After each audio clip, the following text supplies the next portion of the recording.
దేవుని యొక్క మహాకృపను బట్టి దేవుడు క్షేమంగా సజీవుడుగా 4 మాసములు కాసి కాపాడి 5వ మాసము 5వ దినము మొదటి పునరుత్థాన దినముగా అనుగ్రహించిన దేవదేవుని నామానికి మహిమ కలుగును గాక.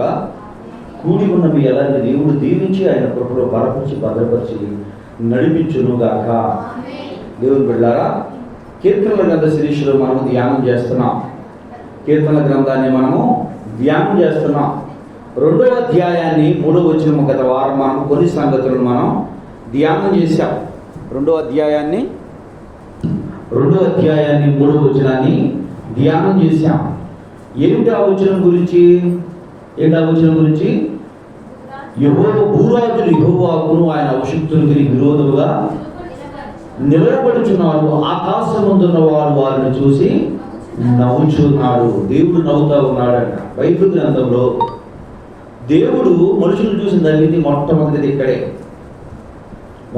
ఇక్కడే, చిట్ట చివరిది కూడా ఇక్కడే అని దేవుని వాక్యం తెలియజేస్తుంది. దేవుడు కూడా నవ్వుతాడా? దేవుడు కూడా నవ్వొస్తాడా? దేవుడు కూడా నవ్వుతాడా? దేవుడు కూడా నవ్వొస్తాడని 100%. ఏంటి దేని గురించి నవ్వాడు అంట? ఏ విషయాల గురించి నవ్వాడంటే దేవుడు వాళ్ళను వర్తిల్ల చేయనీయును అంటే దేవుడు ఏమన్నా నీకు విరోధంగా రూపింపడిన ఏ ఆయుధము వర్దిల్లదు అని తెలియజేశాడు.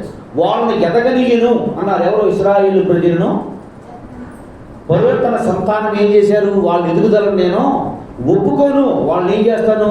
తగ్గించేస్తాను ప్రయత్నం చేశాడు. దేవుడు ఏం చేశాడు? నవ్వాడు. ఏం నవ్వండి అది? ఏం నవ్వది? దేంతో నవ్వు? దేవుడు నవ్వాడు. మనం కూడా చూడండి, మనకంటే చిన్నవాళ్ళు మన కొడతానికి వస్తాను అన్నారు. ఏం చెప్తాం మనం? ఒక నవ్వు నవ్వుతాం. ఏ నవ్వది? ఏ నవ్వమ్మన్నవి? ఊరి పిచ్చోళ్ళారా, నువ్వు నాతో నువ్వేం పోటీకి వస్తావుగా, పిచ్చి తల్లి నువ్వు నాతో పోటీకి ఏమొస్తావని నవ్వే నవ్వు, పిచ్చి నవ్వు. చూడండి, ఎంబీబీఎస్ డాక్టర్ ఒక అతనున్నాడు అనుకోండి, అతను బాగా సర్జరీ చేస్తాడు అనుకోండి, ఆ పక్కన ఆర్ఎంపీ డాక్టర్ ఉన్నాడు అనుకోండి, ఆర్ఎంపీ డాక్టర్కి ఊరు మొత్తం తెలుసు. ఊరు మొత్తం ఆర్ఎంపీ డాక్టర్కే తెలుసు. నువ్వు ఎంబీబీఎస్ డాక్టర్ ఊరు మొత్తం తెలియదు కాబట్టి నువ్వే తక్కువ అని అనుకోండి. అర్థమైంది? ఏం చెప్తాడు డాక్టరు? ఓ నవ్వుతావు. నీ స్థాయి ఎంత? జ్వరం వస్తే జ్వరాన్ని కండిషన్ చేయడం వరకు, హార్ట్కి ఆపరేషన్ చేయడం నీ వల్ల అవుద్దా? కాదు. బ్రెయిన్ సర్జరీ చేయడం నీ వల్ల అవుద్దా? కాదు. నీ వల్ల ఏమవుద్ది? కేవలం ఇండేషన్ చేసి ట్యాబ్లెట్ ఇవ్వడం వరకే నీ డ్యూటీ. నీ ఊరు మొత్తానికి నువ్వు తెలుసు, ఓకే. కానీ నేను ప్రపంచంలో అనేక సర్జరీలు చేశాను, అనేక ట్రీట్మెంట్లు చేశాను కనుక నువ్వు చేసే పనిని చూసి నువ్వు నాకు ఏమీ తెలియదు అని అంటే, నాకు విరోధంగా కూడుకొని కడుపులు లేకపోతే ఆయన ముందు పెళ్ళితే తగ్గలేదు కదా, నేను ఇచ్చా చూసేవా తగ్గింది, నువ్వు గొప్ప ఆయన గొప్ప అని అడుగుతుని అని పేషెంట్తో అంటా ఉంటే డాక్టర్ ఏం చేస్తున్నాడంట? ఏమన్నాడు డాక్టరు? నవ్వుతున్నాడంట. ఏం నవ్వుతున్నాడు? నీ జ్ఞానము, నీ పరిధి, నీ బుర్ర అంతే ఉందరా. నీ బుర్రలో మైండు, నీ బుర్రలో ఉన్నటువంటి మెదడు అంతే, అంతకు మించిన స్థాయిలో నువ్వు లేవని నవ్వుతానంట. అలాగే దేవుడు పెట్టాలి. దేవుడు కూడా మనము చేసే పనులను బట్టి దేవుని సన్నిధిలో, దేవుని మందిరంలో, మరి ముఖ్యంగా ఇవాళ సన్నిధి స్త్రీలైన వారు ప్రత్యేకించి వాక్యం వినాలి. చాలా ఉపయోగపడే మాట, చాలా ఉపయోగపడే మాట. ఎందుకు ఉపయోగపడే మాట అంటున్నాను అంటే, ఒక వ్యక్తి తన స్థాయి చిన్నదైనప్పుడు దేవుడు ఎన్నుకుని ఉన్నతమైన స్థానంలో తాను నిలబెడితే, ఎదిగినటువంటి వ్యక్తి ఎలా కృంగిపోయాడు, ఎలా పాడైపోయాడు. మాకెందుకు గారు చెప్తున్నారు అంటే, మీరు కానీ నుంచున్న నేను కానీ ఈ స్థాయికి అర్హులు కాము. ఎందుకంటే మీ కుటుంబాల్లో ఇంకా మీ భర్తలు మారలేదు. నా బంధువర్గంలో, నా కుటుంబంలో కూడా ఇంకా పరిపూర్ణమైనటువంటి మారుమనసు పొందలేనటువంటి వారు అనేకులు. దేవుడు అంటున్నాడు, నీ కలిగిన దాన్ని గట్టిగా పట్టుకో. నీవు దారేసే వ్యక్తిగా, పునాదేసే వ్యక్తిగా, నువ్వు మొట్టమొదటిగా మార్గాన్ని నిర్మించే వ్యక్తి అని నిన్ను నియమించాడు. నా మాట శ్రద్ధగా నీవు ఉన్నావు, బహుతరములకు నువ్వు ఆశీర్వాదకరంగా ఉంటావు, బహుతరములకు దీవెనకరంగా ఉంటావు. రాబో తరములు నిన్ను బట్టి దీవెనకరమైనటువంటి వ్యక్తులుగా నిన్ను పేరు చెప్పి బ్రతికే వ్యక్తులుగా ఉంటారు. నా మాట వినకపోయారనుకోండి, నీ ఉన్నంతకాలం నేను ఏమీ చేయను. అలాగే రోజు బండి నడుపుకుంటూ వెళ్ళిపోతావు. తదనంతరం నీ కుటుంబంలో ఎవరో కూడా ఈ మార్గం వైపు ఉండరు. ఈ వైపుకి నడవరు, ఈ వైపు ఉండలేరు, దీనిలో స్థిరంగా నిలబడలేరు అని దేవుడి వాక్యం చెప్తుంది. నేను కాదు చెప్పేది ఈ మాట. దేవుడు బిడ్డలారా, దేవుడు తెలియచేస్తున్నటువంటి మాట శ్రద్ధగా వినకుండా ఉంటే, చూడండి, పిల్లలైనా ఇంటి దగ్గర చిన్న చిన్న పనులు చేస్తూ ఉంటారు, పాడు చేసుకునే పనులు. ఎంతవరకు పాడు చేసే పనులు? ఇసుక పోసింది అటు జిమ్మటం అని, ఇంట్లో ఉన్నాయి అటు పడేసి ఇటు పడేయటం అని, మొట్టమొదటిగానే కొట్టం. ఏం చేస్తారు తల్లిదండ్రులు? ఊరుకుంటారు. మొట్టమొదట కొడతారా? ఇప్పుడు ఈ బొడ్డోడును ఆ బొడ్డోడు ఉన్నారు, ఇద్దరు బొడ్డోడు. ఏ బొడ్డోడు? గౌతమి బొడ్డోడను కాకినాడ బొడ్డోడు ఇద్దరు ఉన్నారు. వీళ్ళు చేసేదానికి మొట్టమొదటి ఏమొస్తుంది? మనకి నవ్వు వస్తుంది. కాలక్రమేణా నవ్వు గల గద్దింపు వస్తుంది. జాగ్రత్తగా మొట్టమొదటి ఏమొస్తుంది? నవ్వు వస్తుంది. నేను వారి బోడోడా అంటే నన్ను బోడోడా అంటున్నాడు. నాకేమొస్తుంది అప్పుడు? నవ్వు ఎదవా, నన్ను కూడా ఎదవా అంటే ఏమొస్తుంది నాకు అప్పుడు? ఎందుకని అంటే చూడండి, ఒక స్థితిలో ఒక పరిస్థితిలో ఉన్నప్పుడు నీకు నాకు సంతోషమే, నీకు నాకు సంతోషమే. పరిమితి మించితే, స్థాయిని మించితే కాలక్రమేణా ఏమైపోతాడని భయపడతాం. వీడు చెడిపోతాడు అని చెప్పి ముందు నవ్వు వస్తుంది. అదే నవ్వు నవ్వాడు దేవుడు. తర్వాత ఏం చేస్తాము? గద్దిస్తాము. తర్వాత గద్దించరా? బిడ్డలు గద్దిస్తారా? గద్దించరా? గద్దిస్తాము. గద్దింపే కదా. నన్ను దెబ్బ తగ్గలేదు కదా, తగిలినప్పుడు చూసుకుంటానే అనుకుంటే దేవుడు కొడితే దిక్కుంటుందా? దేవుడు కొడితే దిక్కుంటుందా? దిక్కుండదు. దేవుడు కొట్టాడు అనుకోండి, ఏమైపోతారో అనే విషయాన్ని మీకు అదే భాస్కర్ గారు రోజు బట్టి మాకు చెప్పకపోతే ఇప్పుడే మీకు చెప్పాలి. ఎందుకంటే ప్రపంచంలో అనేకమైనటువంటి వృత్తులు ఉన్నాయి. అది ప్రతి వృత్తి నువ్వు ఎన్నుకుంటే నీకు వచ్చింది. కానీ సేవ అనేది నీవు నేను ఎన్నుకుంటే వచ్చింది కాదు. నీవు నేను ఎన్నుకొని బాల్యం నుండే దీని మీద హోంవర్క్ చేసి, చిన్న బొడ్డోడు ఉన్నప్పుడు నువ్వు ఏమవుతావు అంటే ఇంజనీర్, డాక్టర్ని అవుతానంటాడు, లాయర్ని అవుతానంటాడు, లేదా మంచి మెకానిక్ని అవుతానంటాడు, ఏదో అవుతానంటాడు. కానీ నేను సేవకుని అవుతానే మనం ఎవరో అన్నవాళ్ళం కాదు. ప్రతి వృత్తి కూడా ఎన్నుకొని చిన్నప్పుడు నుండి ఎన్నుకుంటే వచ్చింది. ఇంకో మాట చెప్తానంటారా? ప్రతి వృత్తిని కూడా చేస్తాను అంటే ప్రోత్సహిస్తారు. ఈ వృత్తిని చేస్తాను అంటే మనోళ్ళు ఏం చేస్తారు? అమ్మ వెళ్ళిపోయి ఆపరేషన్ చేసుకోమంటారు. ఏమంటారు? అమ్మ వెళ్ళిపోయి సేవలోకి వెళ్ళిపోమంటారా? మా మేనమామ సేవలోకి వచ్చిన కొత్తలో అన్నాడు, ఈ పని చేస్తే నీకు ఎట్టా భోజనం ఎట్టా ఈరోజు అంటే కుటుంబం మీద ఉన్నావు కానీ అన్నాడు. మా యొక్క బంధువులు ఒక ఆయన వచ్చి, ఏంటి మీ అబ్బాయి ఏం చేస్తున్నావు నువ్వు అంటే, నేను సేవ చేస్తున్నాను అన్నా. ఇలాంటి పిచ్చి పని చేస్తున్నావు ఏంటి అన్నాడు. మా నాన్న అన్నాడు అప్పుడు, ఎప్పటికైనా తిడతా ఉంటే కదా కొంచెం బాధ అనిపిస్తుంది కదా, ఆడు బాగా చదువుకుని మానేశాడంటే ఇట్లయితే ఎట్టా అన్నాడు. దేవుడు బిడ్డలారా, మనం ఈ వృత్తిలోకి వస్తున్నాము, ఈ పని చేస్తున్నాము అంటే మనం ప్రోత్సహించే వాళ్ళు ఎవరో. అందుకే నా యేసయ్య చెప్పాడు, నీకు కలిగిన దాన్ని గట్టిగా పట్టుకో.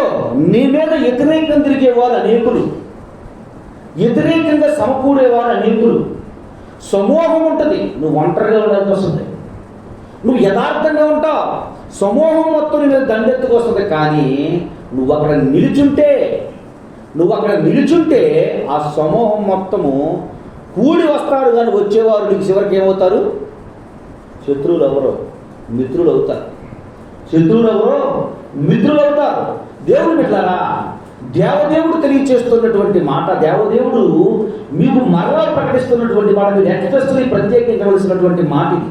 ఎందుకని అంటే మనం ఎన్నుకునో కూడుకునో నిర్ణయించుకునో సిద్ధపడో ఈ పనిలోకి మనం దేవుడి యొక్క కృపను బట్టి, దేవుడు నిర్ణయాన్ని బట్టి, అనాది సంకల్పమును బట్టి మాత్రమే ఈ స్థితిలో మనం ఉన్నాం. చూడండి, యేసు ప్రభు సేవ చేసేటప్పుడు అనుకోవచ్చు, నా మాట అందరూ వింటారని అనుకున్నాడా? ఒకప్పుడు వినేవాళ్ళు. ఎప్పుడు ఆదరణ కలిగించినప్పుడు, లాభసాటిగా ఉన్నప్పుడు, లాభంగా ఉన్నప్పుడు యేసు ప్రభు మాట విన్నారు. యేసు ప్రభు కష్టం వచ్చినప్పుడు, అమ్మా యేసు ప్రభు పక్షంగా నిలబడవలసి వచ్చినప్పుడు ఒక్కడే. పాస్టర్ల పక్షాన అలాగే ఉంటారు, మీ పక్షంగా అలాగే ఉంటారు, విశ్వాసుల పక్షం కూడా అలాగే ఉంటారు. కానీ నా యేసయ్య చెప్పాడు, నువ్వు ధైర్యంగా ఉండు, నమ్మకంగా ఉండు, నమ్మకంగా ఉండు. దైవ గ్రంథంలో చెప్పిన ప్రతి శోధనను ఎదుర్కొన్నాను, ప్రతి బాధని, ఒక ప్రాణం పోవటం తప్ప అన్ని చేపలు అన్ని రకాలుగా ఎలుపల లోపల బయట, సంఘములోనూ సంఘం బయట, కుటుంబంలోనూ కుటుంబం బయట ప్రతి విధమైనటువంటి ఇబ్బంది నేను ఎదుర్కొన్నాను. కానీ దేవుని మాట ప్రకారం ఎప్పటికప్పుడు ధైర్యంగా నిలబెట్టి నిలదొక్కున్నది ఏంటంటే దేవుని వాక్యము. నిలదొక్కున్నది దేవుని వాక్యం. సరే, సందర్భం వచ్చినప్పుడు సాక్ష్యం ద్వారా చెప్తాను, ప్రార్థన ప్రసంగం ముగించిన తర్వాత. దేవుని బిడ్డలారా, దేవుడు చెప్పిన ఏ మాట నిర్ధారకం కానేరదు, దేవుడు చెప్పిన ఏ మాట వ్యర్థమైపోదు. దేవుడు చెప్పిన ప్రతి మన జీవితంలో ఆయన చేయటానికి సిద్ధంగా ఉన్నాడు. సరే, ఇక్కడ మీరు గమనించగలిగినట్లయితే దేవుడు చెప్తున్నటువంటి మాట, దేవదేవుడు తెలియజేస్తున్నటువంటి మాట, నీవు అభిషేకం పొందిన తరువాత రేపొద్దున దేవునికి నువ్వు ఎదురు తిరిగే పరిస్థితి అవుతుంది, దేవుని సేవకునికి ఎదురు తిరిగే పరిస్థితి అయిపోద్ది, దేవునికి ఎదురు తిరిగే పరిస్థితి నీకు ఎదురవుతుంది, దేవుని సేవకుడికి ఎదురు తిరిగే పరిస్థితి. ఎందుకు ఈ మాటలు చెబుతా ఉన్నానంటే, దైవ గ్రంథంలో ఒక వ్యక్తి ఉన్నాడు, అతని పేరు సౌలు. అతను ఏం చేశాడు అంటే గాడిదలు కాసుకోవడానికి వెళ్ళాడు. తండ్రి గాడిదలు పోతే గాడిదలు ఎన్నుక్కోవటానికి వెళ్ళాడు. గాడిదలు ఎన్నుక్కోవటానికి వెళ్ళినటువంటి వ్యక్తిని దేవుడు పిలుచుకొని దేవుడు అతనిని అభిషేకించి ఇశ్రాయేలీయుల మీద రాజుగా అతను దేవుడు కూర్చోబెట్టాడు. ఎవరైనా అభిషేకము నొందినవాడు. మీరెవరు? అభిషేకము పొందినటువంటి వ్యక్తులు. మీరు అనుకున్నారా సన్నిశ్రీలు అవుదామని? నేను అనుకున్నానా పాస్టర్ని అవుదామని? ఎవరో అనుకుని ఈ వృత్తిలోకి వచ్చిన వారం కాదు, అనుకుంటే జరిగింది ఇది కాదు. ఆయన అనాది సంకల్పము. ఈయనేమో గాడిదలు కాసుకోవడానికి, గాడిదలు ఎరుక్కోవడానికి వెళ్ళాడు. దేవుడేమో ఆయనను అభిషేకించి రాజుగా నియమించాడు. చూడండి, అభిషేకం పొందిన తర్వాత ఎంత భక్తి కలిగి ఉన్నాడో ఒకసారి చూద్దామా? మొదటి రాజుల గ్రంథము 10వ అధ్యాయము 11వ వచనం. మొదటి రాజుల గ్రంథము 10వ అధ్యాయము 11వ వచనం. మరియు ఓఫీర్ 10వ అధ్యాయము మొదటి సమూయేలు గ్రంథము 10వ అధ్యాయం 11వ వచనం. మొదటి సమూయేలు గ్రంథము 10వ అధ్యాయము 11వ వచనం. పూర్వము అతనిని ఎరిగిన వారందరూ ఆయన ప్రవక్తలతో కూడి ఉండి ప్రకటించుట చూసి కిషు కుమారునికి సంభవించినది ఏమిటి? సౌలును ప్రవక్తలలో ఉన్నాడా అని ఒకడితోనొకడు చెప్పుకొనగా, ఆ స్థలమందుండు ఒకడు వాని తండ్రి ఎవడని అడిగిన. దేవునికి స్తోత్రం. ఎట్లా అయిపోయాడంటే, గాడిదలో చూడడానికి వెళ్ళిన వ్యక్తి ఏమైపోయాడు? అభిషేకం నొందిన తరువాత ప్రవక్తలను మించిపోయాడట. ఎట్లా అయిపోయాడు? ప్రవక్తలను మించిపోయాడంట. అతని నడవడిక, అతని ప్రవర్తన, అతని మాటలు, అతని మాట తీరు, అతను చేసే ప్రార్థన, అతను చదివే వాక్యము, అతను చేసే ప్రార్థన ద్వారా వచ్చే స్వస్థతలు, అతను చేసినటువంటి ప్రార్థన ద్వారా దేవుడు చేసినటువంటి కార్యాలను చూసి, అరే ఎప్పుడే ఇతను దేవుడు నమ్ముకున్నాడు, ఎప్పుడు వీళ్ళు అభిషేకించబడ్డారు, ఎప్పుడు వీళ్ళకి అభిషేకము తీర్చబడిన తనకు ఎంతగా మారిపోయి ప్రవక్తి పాస్టర్ ఎప్పుడైపోయాడు? ఈయన పొందుకుంది ఏ అభిషేకం అండి? రాజుల అభిషేకము. ఈయన పొందుకుంది ఏ అభిషేకము? రాజుల అభిషేకము. రాజు అభిషేకం పొందుకున్నటువంటి వ్యక్తి భక్తి నిలిపి భక్తిలో ప్రవక్తలను మించిపోయాడంట. ఎవరు మించిపోయాడంటండి? అంటే సన్నిధి శ్రీలుగా అభిషేకం పొందినటువంటి మీరు మీ ప్రవర్తన దేవుని యొక్క ఆత్మచేత నడిపింపబడుతూ దేవునికి లోబడుతున్నప్పుడు పాస్టర్ గారి కంటే ఘనమైనటువంటి అద్భుతాలను, మహత్కార్యాలు, అదృష్టాలను మీరును చేస్తున్నారు. లేక సంఘములో సంఘ సభ్యులుగా చేర్చబడినటువంటి మీరు దేవుని యందు క్రమశిక్షణతో దేవునికి లోబడి బ్రతుకుతూ విధేయత చూపుతూ నడుస్తున్న స్థితిని బట్టి దేవుడు మీ క్రమాన్ని చూశాడు, దేవుడు మీ భక్తిని చూశాడు. మనుషులు చూడాలి చెప్పండి భక్తిని? మనుషులు అయ్యేలా మార్కులు మనకి, మనుషులు అయ్యేలా పాయింట్లు మనకి. మనుషులు ఒప్పుకోవాలి మన భక్తిని. ఎవరు ఒప్పుకోవాలి? దేవుడు ఒప్పుకోవాలి. దేవుడు ఒప్పుకోవాలి, దేవుడు ఇవ్వాలి ఆధిక్యత. దేవుడు కనపరచాలి. మనిషి ఏ మనిషి అన్నడు గనపరచడు. ఘనత ఎప్పుడు దేవుడికే, దేవుని యొద్ద నుండి రావాలి, మనిషి ద్వారా ఇప్పుడు కూడా రాదు. మా పాస్టర్ గారు అందే, అయ్యగారు పోయిన సంవత్సరం నీకు నిండా క్యాలెండర్లు ఇవ్వండి, సాల్వలు వచ్చి ఈ సంవత్సరం ఒక సాల్వ కూడా రాలేదంటే ఒక్క సాల్వ కూడా రాలేదు. గట్టి సాల్వలు పోయిన సంవత్సరం ఒక ఏంటంటే ఒక స్టాండ్ నిండిపోయినాయి, ఈ సంవత్సరం రాలేదంటే అంది. ఇప్పుడు అందరు అభిషేకాలు చిన్న చిన్న సాల్వలతో ఎక్కడి వరకు ఆడ కప్పించారు? ఎక్కడ వాళ్ళు కప్పారమ్మా? సంఘంలో ఉన్నోళ్ళు, సంఘ లోకల్లో ఉన్నోళ్ళు. ఏ విషయాలు కాదు చెప్పుకోవాల్సినటువంటి అవసరత కూడా లేదు. దేవుడు గనపరిచిన, ఎందుకంటే మీకు తెలియని విషయాలు నేను చెప్పట్లా. దేవుడు చెప్పాడు, నన్ను గనపరిచిన వారిని నేను, దేవుడు నా జీవితంలో చేసిన కార్యాన్ని నేను చెప్పకుండా ఉన్నాను అనుకోండి, నా హెచ్చింపు కోసం మీ మధ్య మీరు నలుగురు ముగ్గురు మెచ్చుకొని ఊరు మొత్తం చెప్తారు. దేవుడు ఊరు మొత్తం మెచ్చుకోకపోయినా దేవుడు ఏం చేశాడు? ప్రపంచానికే చూపించేలా చేశాడు. మీ మధ్యలో ప్రత్యేకించి చెప్పొచ్చి మీరు ఏదో మెచ్చుకొని చెప్పాలని నేను చెప్పట్లా, మీరు మెచ్చుకొని మీరు నాకు ఏదో కప్పుతారని నేను చెప్పట్లా. దేవుడు చేసినటువంటి కార్యాన్ని దాచకూడదు. దేవుడు చెప్పినటువంటి మాట దీపస్తంభం మీదే ఉండాలి. అది కొంచెం కిందో మంచం కింద ఉండకూడదు. కొంచెం అంటే ఎక్కడ? లోపల కొలిసే కొలతో ఆయన నలుగురు ఉన్నారు, ఏడు చెప్పే సాక్ష్యం ఏంటి? వీళ్ళు రోజు వీళ్ళగా చెప్పేది ఏంటి? 10 మందితో చెప్పేది ఏంటి? అది చెప్పడానికి తృణీకరించకూడదు. ఏం చేయాలి? దేవా, నిన్ను బట్టి మాత్రమే నాకు ఇది కలిగింది, నిన్ను బట్టి మాత్రమే నాకు ఇది కలిగింది. ఇంకొక సాక్ష్యం తర్వాత చెప్తాను నేను, సాక్ష్యాల సమయం వచ్చినప్పుడు. దేవుని బిడ్డలారా చూడండి, ఇక్కడ ఇతడు ఎలా ఉన్నాడంట? సామాన్య స్థితిలో సామాన్య విశ్వాసిగా, సామాన్య వ్యక్తిగా ప్రారంభించినటువంటి తన యొక్క ప్రస్థానం దేవుని యందు భయభక్తులు, క్రమశిక్షణ, దేవునికి లోబడేతనం చూసి జనులకు ఆశ్చర్యమైపోయిన ప్రవక్త ఏంటి, పాస్టర్ అయిపోయినా ఏంటి? పాస్టర్ కంటే ముందే చక్కవచ్చిపోయి గ్రామంలో ఉన్నారు వీళ్ళు. నేను చెప్తున్నాను, మీరు చదివి మంచి మార్కులు తెచ్చుకున్నా మీకు జాబ్ రాకపోవచ్చు. మంచి కష్టపడి ప్రయాసపడి వ్యవసాయం చేసిన పంట సరిగ్గా పండకపోవచ్చు. చాలా ఆరోగ్యంగా ఉండి చాలా హెల్త్ టిప్లు పాటిస్తున్న ఆరోగ్యం చెడిపోవచ్చు. నువ్వు పడ్డ ప్రతి కష్టము వ్యర్థమైపోవచ్చు. కానీ నువ్వు చేసిన భక్తి అన్నటికి నీ కష్టము దేవుని నామానికి మహిమ కలుగునుగాక. నువ్వు చేసిన భక్తే, నువ్వు చేస్తున్నటువంటి భయభక్తులు ఎన్నటికీ వ్యర్థము కానేరదు, ఎన్నటికీ వ్యర్థమైపోదు. ఎప్పటికీ దేవుడు దాన్ని కొట్టివేయడు.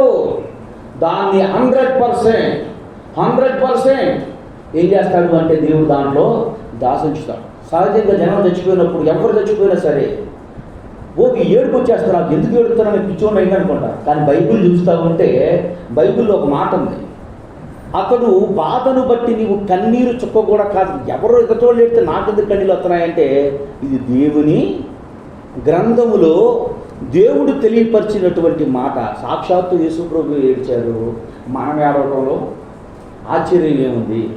వారికి నాకు దగ్గర రిలేషన్ లేదుగా, సొంతోళ్ళు కాదుగా, దానికి ఎందుకు బాధపడుతుంటే ఏడుపు వచ్చేస్తుంది అంటే దేవుడే చెప్పాడు కదా ఏడవమని. నాకు దేవుని ఆత్మచేత నింపబడ్డ వారికి మాత్రమే ఈ యొక్క మనసు ఉంటుందా, ఇటువంటి మనసు కలిగి ఉంటామా అని దేవుని వాక్యాన్ని చూసి నేను సంతోషపడ్డా. దేవుని బిడ్డలారా కొత్త మనసు వచ్చేసిందంట. ఎవరికి వచ్చేసిందంటండి? ఎవరికి వచ్చేసిందంట? సౌలుకి వచ్చేసిందంట. కొత్త మనసు సౌలుకి వచ్చేస్తే సౌలు యొక్క భక్తిని చూసి, సౌలు యొక్క క్రమశిక్షణను చూసి, సౌలు యొక్క లోబడితనాన్ని చూసి, సౌలు చేస్తున్నటువంటి పనిని చూసి జనులు ఆశ్చర్యపోయి, నిన్నటిదాకా మన మధ్య రోజు ఇక్కడ నుంచి ఒక అబ్బాయిని తీసుకెళ్ళానండి నేను పెళ్లి చేయడానికి. జనాలు అందరూ వచ్చి గణపతి సిద్ధి చేస్తూ ఉంటే, అన్న నువ్వు గడిమోగులు పాస్టర్ అనుకున్నా కానీ నీకు ఈ స్థాయిలో ఉన్నావు అన్న, గడిమోగులు మాత్రం గడిమోగులు పాస్టర్ అనుకున్నాను అన్న నేను. అంటే నేనంతా హెచ్చింపు కోసం చెప్పే మాటలు కాదు, జాగ్రత్తగా గమనించండి. సౌలుని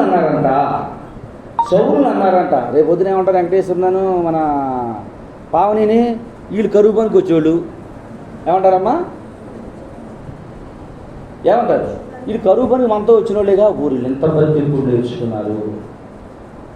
వాక్యం హృదయంలో పనిచేస్తే, దేవుని మాటకు లోబడతాం అలవాటైపోతే, దేవుని పెట్టారా మనుషుల జీవితంలో దేవుడు కార్యాన్ని కార్యరూపంలో నెరవేర్చడానికి, కార్యాన్ని జరిగించడానికి త్వరపెడతారు.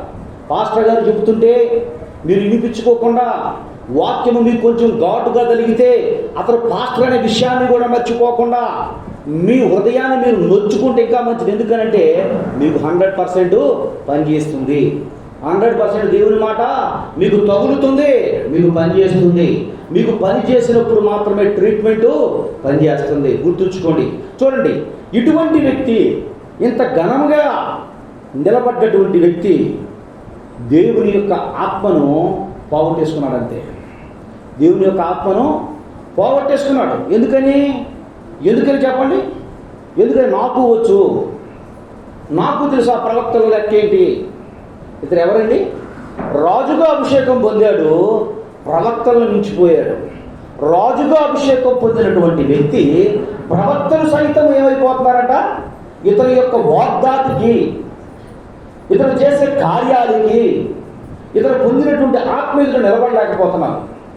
అటువంటి వ్యక్తి, దేవుని ఆత్మ పోగొట్టుకున్నటువంటి వ్యక్తి యొక్క బ్రతుకు ఎలా ఉంటుందో చూద్దాం ఒకసారి. 19వ అధ్యాయం 9వ వచనం. 19వ అధ్యాయం 9వ వచనం.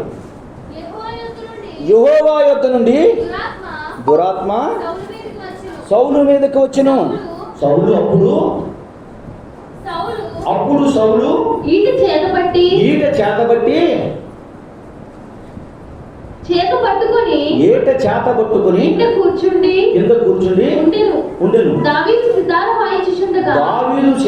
వాయించుచుండగా సౌలు ఒకే దెబ్బతో దావీదును గోడకు పొడుచున్న తాత్పర్యము కలిగి ఉండెను.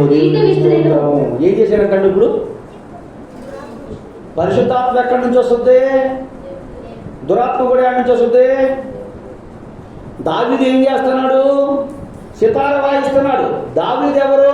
అభిషేకం పొందాడు. సౌలు ఎవరు? అభిషేకం పొందాడు.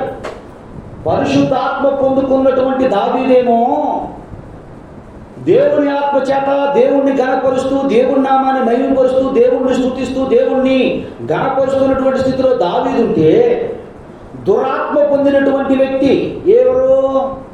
ఒకప్పుడు చెప్పాడు ఆయన గురించి. ఏమని చెప్పారు? ప్రవక్తల్లో ఒకడు ఉన్నాడా? ఇంత భక్తి కలిగినటువంటి, ఇంత శక్తి కలిగినటువంటి వ్యక్తి ఉన్నాడా అని పేరు పొందినటువంటి వ్యక్తి మన మధ్య తిరిగినటువంటి ఇంత భక్తుడు ఎప్పుడైపోయాడు, ఇంత భక్తి జీవితాలు ఎలా జరిగింది, ఇంత అద్భుత కార్యాలు ఎలా జరుగుతున్నాయి అని ఘనముగా ఎంచబడినటువంటి సౌలు దేవుని యొక్క ఆజ్ఞను పూర్తిగా అతిక్రమించేశాడు.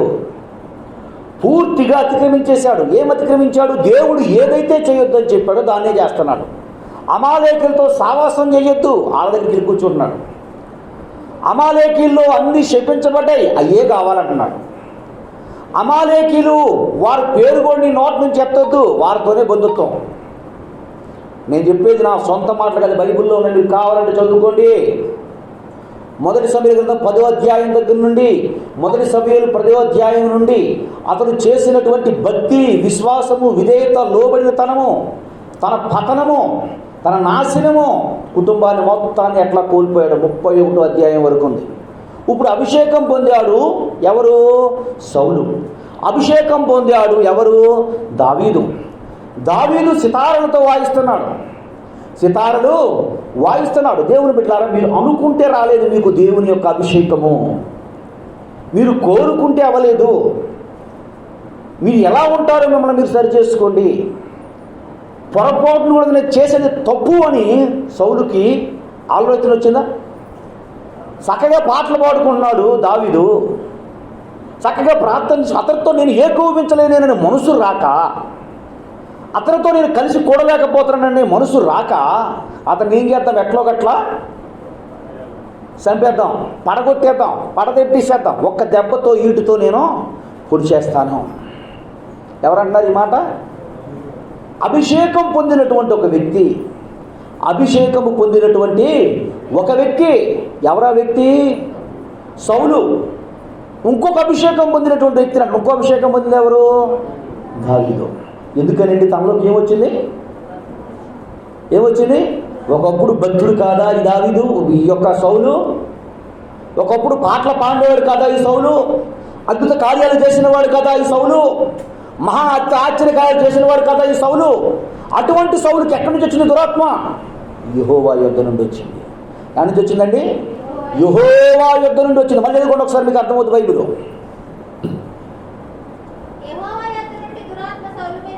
ఎక్కడి నుంచి వచ్చిందండి దురాత్మ? పరిశుద్ధాత్మ ఎక్కడి నుంచి వస్తుంది? ఇప్పుడు మీ ఇంట్లో కొండ ఉంది, ఎండాకాలం చల్లగా నీళ్ళు తాగడానికి కొండలో నీళ్ళు పోసుకుంటారు. మీ పిల్లలకు తెలుసో తెలియకో లోట పైనుంచి కింద వదిలిపెట్టారు. కొండ ఏమైపోద్ది? ఇప్పుడు మంగళం అయిపోద్ది. ఆ మంగళాన్ని ఇంట్లో దాచుకునేటప్పుడు ఉంటాడా? ఎవరు పెడతారు? తీసుకెళ్ళి కంచులో పెడతారు. ఎక్కడ పెడతారమ్మా? అది మీ ఇల్లు, ఇంట్లోనే. కానీ అది గృహములో, ఇంట్లో మధ్యలో అందరికీ దాహాన్ని తీర్చేది ఇప్పుడు ఏమైపోయింది? మంటలో గాలిపోతుంది. మంటలో ఆ కొండ అక్కడ ఉండి కూడా ఏమని పోకరిస్తుంది అంటే, నేను ఇంట్లోనే ఉన్నానంటది. ఎక్కడున్నానంటది? నేను కూడా ఇంట్లోనే ఉన్నా. ఒకప్పుడు నీ స్థాయి ఏంటి? ఒకప్పుడు నీ స్థానం ఏంటి? ఒకప్పుడు నీ వాల్యూ ఏంటి? అందరూ ఆహా మీ ఇంట్లో చల్లటి నీళ్ళు తాగామమ్మా, చల్లటి నీళ్ళు తాగామమ్మా అన్నవాడు తప్ప పప్పు తిన్న తర్వాత మీకు మంగళంలో బాగా ఏం చేయాలన్నాడు అనుకుంటాడా? అమ్మా మీ ఇంట్లో చల్లటి నీళ్ళు ఇమ్మన్నాడు అంటూ ఉంటాడు, కానీ మీ పప్పు బాగా వేయించుదమ్మా మీ మంగళం ఇమ్మన్నాడు అనుకుంటాడా? ఏం చేస్తాడు దాన్ని? ఒక్కడ పట్టించుకోడు. దేవుని బిడ్డలారా గుర్తించండి, ఈ రోజున దేవుని ఆత్మ పొందుకున్నటువంటి మీరు మంచిది. పొద్దున్నే 9:30కి ఆరాధన స్టార్ట్ చేస్తున్నారు. సన్నిధి క్రమం బాగుంది. రాను రాను ఏమైపోకూడదు ఆ క్రమం? 10:30 అవ్వకూడదు, 11:30 అవ్వకూడదు. 11 నిదానంగా వచ్చేస్తూ ఉంటాడు, ఎంటర్ అవుతూ ఉంటాడు. ఎవడో దెయ్యంగాడు. క్రమము కోల్పోతే దేవుడు చూడు, అక్రమము చేయువారులారా నా యొద్ద నుండి పోండి. ఎవరు చెబుతున్నారు? దేవుడు. మీకు ఇవ్వబడిన ఆధిక్యత గొప్పదే, 100%. క్రమము కోల్పోయేది మీరు ఎగ్జాక్ట్గా ఏ టైం అయితే చెప్పుకున్నారో ఆ టయానికి మీరు ఏమైపోవాలి? ఎంటర్ అయిపోవాలి. ఎగ్జిట్ మీ ఇష్టం, అంటే బయటికి వెళ్ళిపోవటం మీ ఇష్టం, కానీ ఎంట్రన్స్ మాత్రం ఏ టయానికి అయితే చెప్పారో ఆ టయానికి అక్కడికి ఎంటర్ అయిపోవాలి. కొన్ని కార్యక్రమాలు జరుగుతూ ఉంటాయి. అయ్యగారు ప్రార్థన ఈ టయానికి ప్రారంభం, ఆ టయానికి 100% ప్రారంభం అవుతుంది. ముగింపు ఎప్పుడంటే తెలియదు.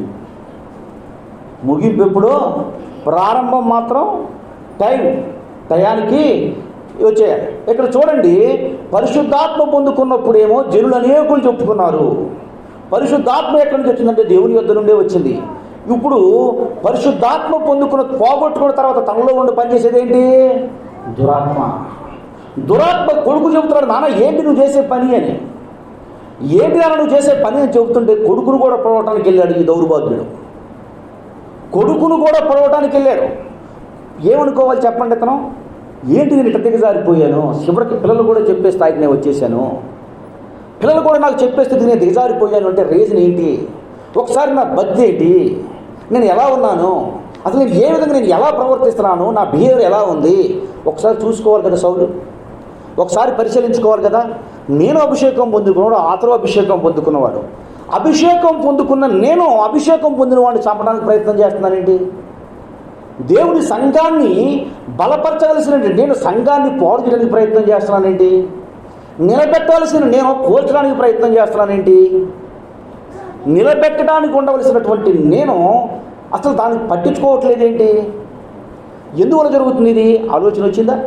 నేను అదే చెప్పాను. నేను వ్యక్తిగత విషయాలు ఏమీ మాట్లాడదు, బైబిల్లో ఉన్న సంగతులు మాత్రమే నేను మీకు తెలియజేస్తాను. కావాలంటే మీరు ఇంటికి వెళ్తే 1 సమూయేలు గ్రంథము 10వ అధ్యాయం నుండి 31వ అధ్యాయం వరకు చదువుకోమని చెప్పాను.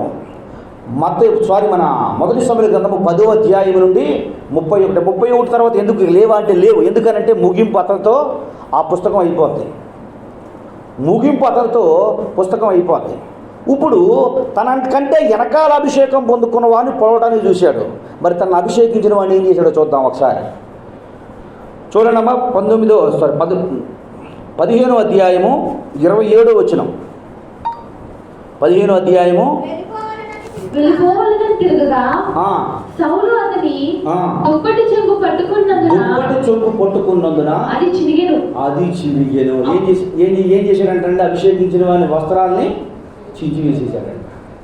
అంటే ఎందుకని అంటే ఒక్కసారి చూడండి, 13వ అధ్యాయం నుంచి చూసి 29వ అధ్యాయం వరకు చదవండి, 29వ వచనం వరకు చదవండి, మీకు స్పష్టత వస్తుంది. 15వ అధ్యాయం 13వ వచనం నుండి మైక్లో చదవండి.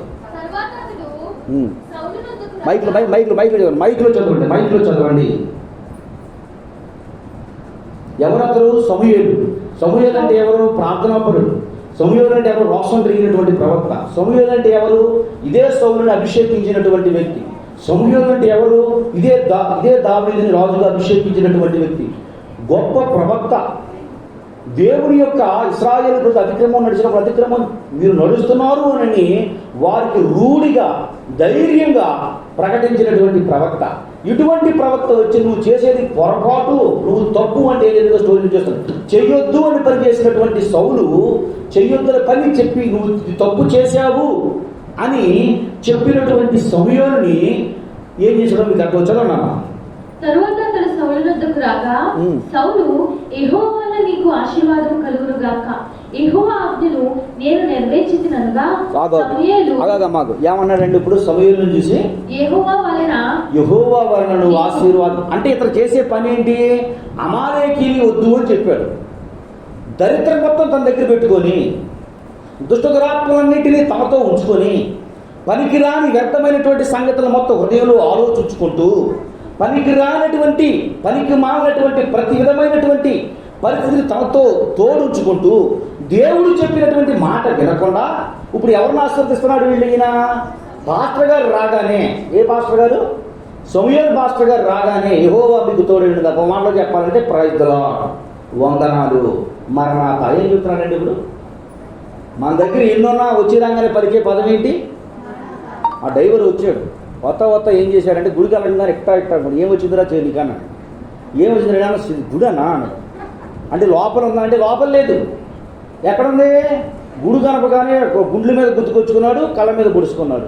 ఏం వచ్చేసిందంటే భక్తి వచ్చేస్తుంది. ఈయన కూడా ఏం చేస్తున్నాడు? ప్రవక్త కనపడగానే చూడండి ఎంత వెటకారమైనటువంటి భక్తి అనకూడదు కానీ, ఎంత వెటకారమైనటువంటి క్రైస్తవుల దగ్గరే భక్తి, అన్నిల దగ్గర ఉండదు. అది ఎవరి దగ్గర భక్తిది? అమ్మ మీకే చెప్పి ఎవరి దగ్గర భక్తి అంటే ఎక్కడుంది? బయటికి వెళ్ళినప్పుడు మన ప్రవర్తనలో మార్పు ఉండదు, మన మాటల్లో మార్పు ఉండదు, కుటుంబంలో మార్పు ఉండదు. క్రైస్తవులు వస్తే మరణాథ, అమ్మా ప్రైజ్ ది లార్డ్, వందనాలు. భర్త ఏం చేయాలి? ఇక్కడ వందనాలు భర్తకే వందనాలు, ఇక్కడ వందనాలు పిల్లలకే వందనాలు. ఇక్కడేమో బయట వస్తే ఈ వందనాలు వేరు, ఆ వందనాలు వేరు. కానీ అంటారు వీడు మారలేదు, అక్కడ ముందు బతుకులు మారితే ఎవరో మారే సంగతి తర్వాత. ముందు నీ బ్రతుకు మారాలి, నీ ప్రవర్తన వ్యక్తికి సువార్త కావాలి, నీ బ్రతుకు ఎదుట వ్యక్తికి సువార్త కావాలి. నీ ప్రవర్తన సువార్త కాకుండా నువ్వు నోటితో ఏమంత సువార్త చెప్పినా ఎందుకు? వాళ్ళు మారటం కాదు, మారరండి. ఏం మారుతారు? ముందు మనం మారితే వాళ్ళు మారుతారు. మనకే మార్పు లేదు కాదు, వాళ్ళు మారితే ఎక్కడి నుంచి మారుతారు చెప్పండి? సౌలు అన్నాడు ప్రైజ్ ది లార్డ్ రండి ప్రార్థన చేస్తారు. ఎవరు ప్రార్థన చేస్తారు? ఎవరెవరు ప్రార్థన చేస్తున్నారు? ఎవరెవరికి ప్రార్థన చేస్తున్నారు? ఈయన అభిషేకించడానికి ఈయన ప్రార్థన చేస్తున్నారు. ప్రార్థన చేయడానికి అయ్యా దేవుడిని చూడండి మా మాట, దేవుడు నిన్ను దీవించిన దాకా. ఎవరైనా ఈయన అభిషేకించిన ఆయన ఈయన వచ్చి దీవిస్తున్నాడు. ఎంత దౌర్భాగ్యం చూడండి. అంటే దురాత్మ లోపలుంటే తన స్థితి ఎప్పుడూ హెచ్చుపుగానే నేను గొప్ప అనే తత్వం వస్తుంది. దురాత్మ ఎప్పుడైతే తనలో ఉంటుందో నేను అనే భావం వస్తుంది. చూడండి ఆ మాట ఏమైనా చూడండి ఒకసారి. ఎవరన్నారు చూడండి. తరువాత అతడు సౌలు వద్దకు రాగా సౌలు యెహోవా నీకు ఎవరెవరిని ఆశీర్వదించాలి చెప్పండి? ఇప్పుడు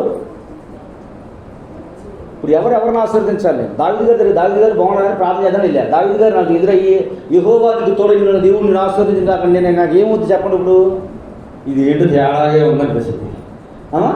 ఏమనిపిస్తుంది చెప్పండి? ఇది ఏంటో తేడాగానే ఉంది.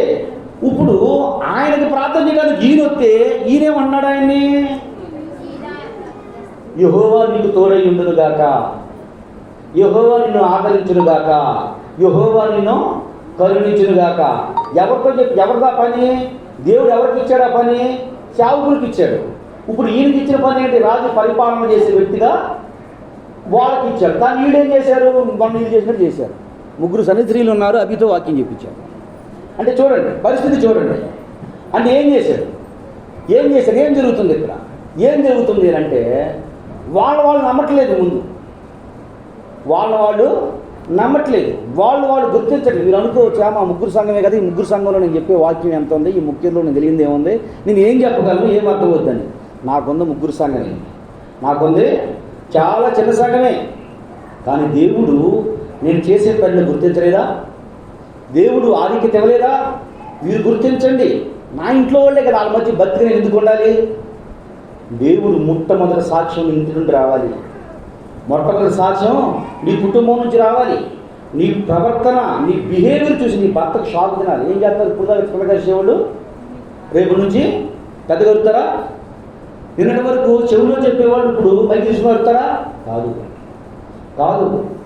నేను చెప్తున్నాను, మళ్ళా చెప్తున్నాను, భక్తి చేసినటువంటి వ్యక్తి ఎప్పటికీ అన్నటికీ చెడిపోడు. నీ భక్తి నీకు నిరీక్షణ ఇస్తుంది, నీ భక్తి నీకు విశ్వాసాన్ని ఇస్తుంది, నీ భక్తి నిన్ను నమ్మకంగా నిలబెడుతుంది, నీ భక్తి నిన్ను బలపరుచుద్ది. దేవుని బిడ్డలారా, భక్తి ఎప్పుడైతే కోల్పోతామో నేను అనే స్వభావం వస్తుంది. నాకు తెలుసు, నేను చేస్తానంటుంది. ప్రార్థన చేయడానికి వచ్చిన పాస్టర్ గారికి ప్రార్థన చేస్తున్నానంటే అర్థం చేసుకోండి. అభిషేకించే పాస్టర్ గారికి ఏమి ప్రార్థన చేస్తున్నానంటే అర్థం చేసుకోండి. దీవించే పాస్టర్ గారిని దీవిస్తున్నానంటే ఏ స్థితికి దిగజారిపోయాడో అర్థం చేసుకోండి. ఏ స్థితికి దిగజారిపోయే స్థితిలోకి వచ్చాడో ఆలోచించండి. అంటే ఏమొచ్చేసింది దీనికి? ఏమైపోయాడు? ఒకప్పుడు గాడిదలు కాసుకుని గాడిదలు నిలుక్కోవడానికి నన్ను అభిషేకించినటువంటి వ్యక్తి వస్తే, ఇప్పుడు రాజ్యంలో ఉన్న ఈయన అభిషేకం చేత అభిషేకించబడ్డాను అని ఆయనకు కృతజ్ఞుడై ఉండవలసినటువంటి వ్యక్తి ఇప్పుడు ఆయన్ని ఏం చేస్తాడండి? ఈయన అసలు తర్వాత చదువుతాడు. ఒక్కొక్క మాట ఏంటంటే, సోలాలు నా పుచ్చుకున్నాడు, ఏడు దౌర్భాగ్యం దిగజారిపోయాడు. అలాగైతే నాకు వినబడుచున్న గొర్రెల అరుపులను ఎడ్ల రంగులను ఎక్కడివి అని అడిగాను. అందుకు సౌలు, అమాలేకీయుల ఎదురు నుండి జనులు వీటిని తీసుకుని వచ్చి ఈ దేవుడైన యెహోవాకు బలిర్పించుటకు జనులు గొర్రెల్లోను యెహోవాకు బలిర్పించుటకు ఎడ్లలోను మంచి వాటిని ఉండనిచ్చిరి. మిగిలిన వాటినన్నిటినీ మేము నిర్మూలం చేసేదమనగా సమూయేలు, నీవు మాట్లాడపడలేదు. యెహోవా రాత్రి నాతో సెలవిచ్చిన మాట నీకు తెలియజేతును వినుమని సౌలుతో అనగా. ఇప్పుడు ఎవరితో చెప్పాడు ఈ మాట? ఎవరితో చెప్పాడు? చెడిపోయి నీతో ఏం చెప్తాడు దేవుడు? దురాత్మ నీ దగ్గరికి వచ్చిందా? ఎవరితో చెప్పాడు ఈ మాట? ఎవరితో చెప్పాడు? సమూయేలు ఎవరు?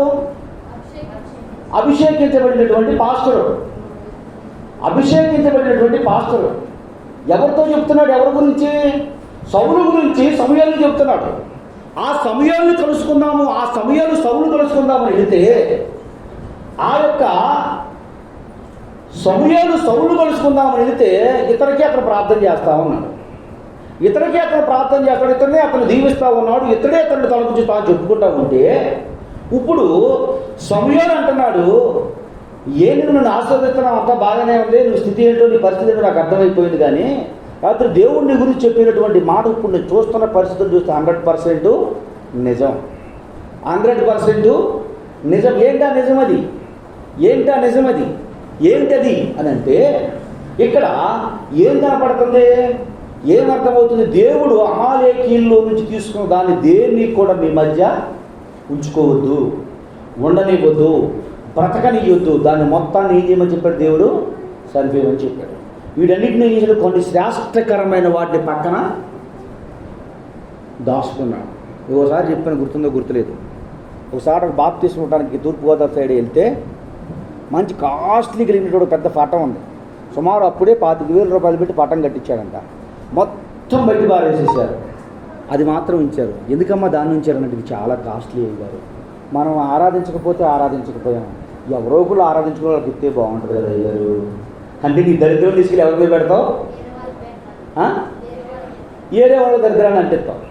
నీ దరిద్రాన్ని తీసుకొని ఏరే వాళ్ళకి అంటెత్తావు. అన్నిటికీ మారిపోయా. కానీ నేను కొన్ని విషయాల్లో ఉన్నానండి.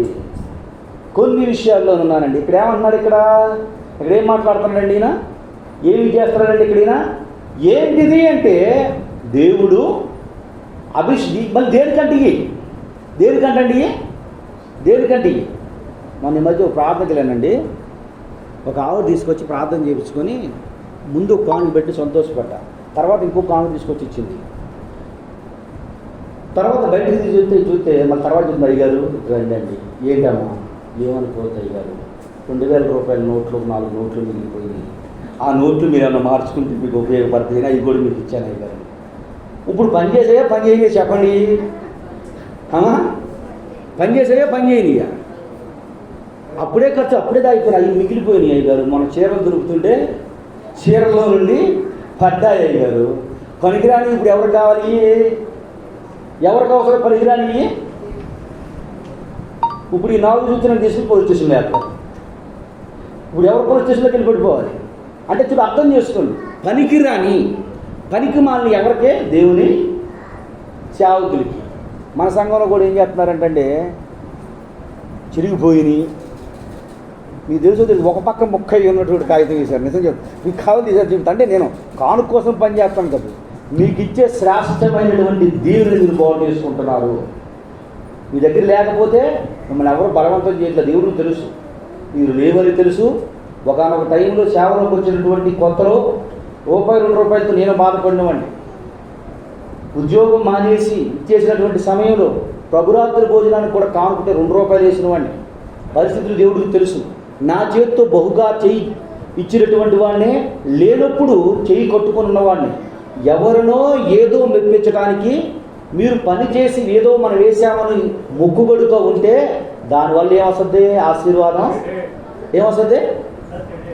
చెడే, మంచి రాదు. గుర్తించండి. ఇక్కడ ఏం ఉంచుకున్నానంటే ఈయన పనికిరాని మొత్తం పక్కన పెట్టుకున్నాడంట.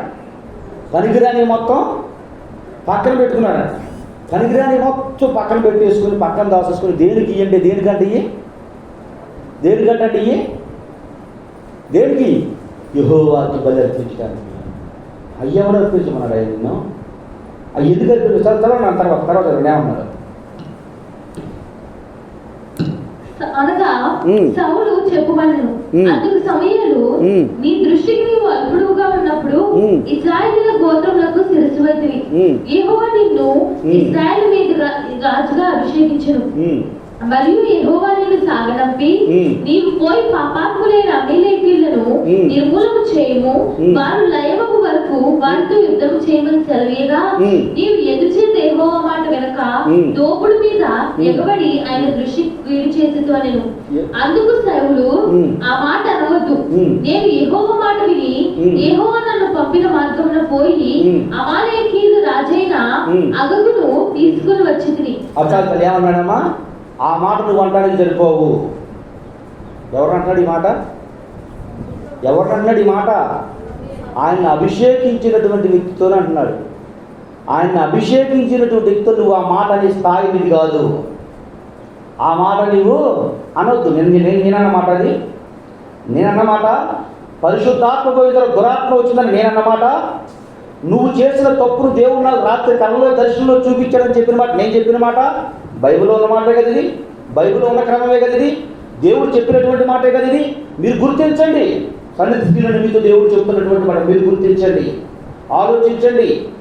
భక్తి, విశ్వాసము, విధేయత, లోబడేతనం క్రైస్తవులం అయిన తర్వాత ఇంకా తగ్గింపు స్వభావం రావాలి, ఇంకా లోబడేతనం రావాలి, ఇంకా తగ్గింపు కలిగినటువంటి వ్యక్తులుగా బ్రతకాలి. అనుకోవచ్చు మనం భక్తిగా ఉంటే, భక్తితో ఉంటే ఎందుకు మనల్ని అందరూ తృణీకరించుతున్నారు అంటే 2 చెట్లు పక్కన ఉన్నాయి. 2 చెట్లు. ఆ 2 చెట్లు ఒకే జాతికి సంబంధించినటువంటి చెట్లు. ఒక చెట్టు ఏమో విరివిగా కాతగాసేసింది, ఒక చెట్టు ఏమో మామూలుగా ఉండిపోయింది. ఇప్పుడు కాసిన చెట్టు మీదకి వేస్తాయా రాళ్ళు, కాయన చెట్టు మీదకి వస్తాయని చెప్పండి. ఈ చెట్టు అనుకోవచ్చు, ఏమనుకోవచ్చు?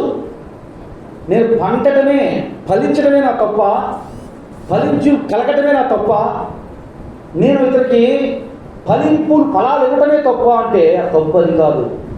రాయి నీ మీద పడుతుంది అంటే నువ్వు గుర్తుంచుకో, నీవు ఫలిస్తున్నావు.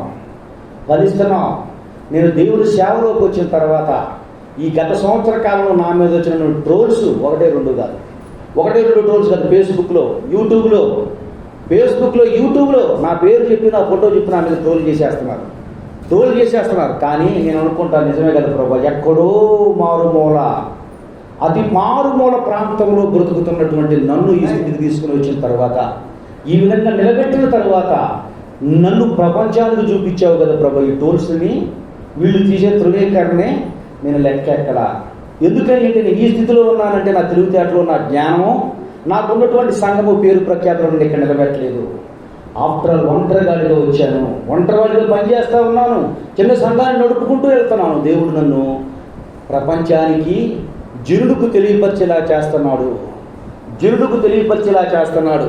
మన ప్రతి సమస్యను ఆయనకు అప్పచెప్పి ఆయనే మనకు ప్రతిదానికి ప్రతి విషయంలో తానే మన మధ్య గొప్ప న్యాయాధిపతిగా ఉండులాగున ఆయనకు లోబడే స్థితి కృప దేవదేవుడు అనుగ్రహించి వాళ్ళందరినీ ఆయన కృపలో భద్రపరిచి నడిపించును గాక.